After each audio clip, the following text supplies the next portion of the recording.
నేను నడిచేది, నేను చేసే ప్రార్థన, నేను చేసే భక్తి, నేను చేసేటువంటి ఆ వాక్యం వినే వాక్యము, లేకపోతే నేను చేసేటువంటి ఇవన్నీ కూడా కరెక్టేనా కాదా పరిశీలన చేసుకోవాలండి. ఇంకా చాలా ఉన్నాయి.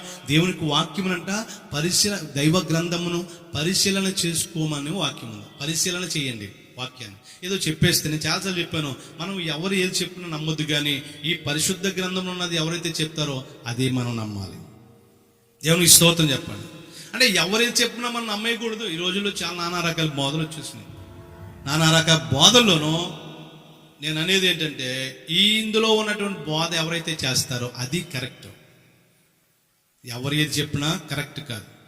నేను ఒక్కొక్కసారి ఒకవేళ తప్పు చెప్పినా బైబిల్లో ఏం చేయాలంటే పరిశీలన చేయాలి, ఉందా లేదా, ఉన్నదా లేదా.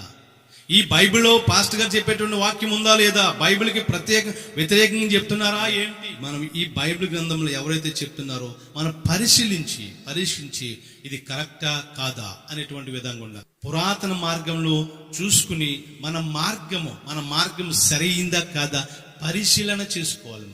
నేను చేసే ప్రార్థన కరెక్టేనా, నేను చేసే భక్తి కరెక్టేనా. కొంతమందికి భక్తి సరిగా ఉండదు, భక్తి సరిగా చేయరు, కానీ అబ్బో నేను చాలా భక్తి చేస్తాను, వాళ్ళకంటే ఆమె కంటే నేను చాలా గ్రేట్ అనుకుంటారు, అంటే అతనికంటే నేను చాలా గ్రేట్ అనుకుంటాను, నా భక్తి గొప్ప అనుకుంటారు. కొంతమంది ఏమనుకుంటారంటే, మా సంఘంలో మా గ్రామంలో నన్ను మించిన భక్తి పరులు ఎవరు కూడా లేరు, నేనే పెద్ద భక్తి పరురాలను, నేనే పెద్ద భక్తుడిని అని చాలా మంది విర్రవీగుతూ ఉంటారు. కానీ అది కరెక్టా కాదా అని మనం ఎప్పటికప్పుడే పరిశీలన చేసుకోవాలి. దావీదు అదే అంటాడు, నేను పరిశీలన చేసుకో. ఇదిగో ప్రభు, నేను లేచుట, కూర్చుండుట, పండుకుంటా, నాకు అన్ని నీకు నా గురించి తెలిసే ఉన్నాయి.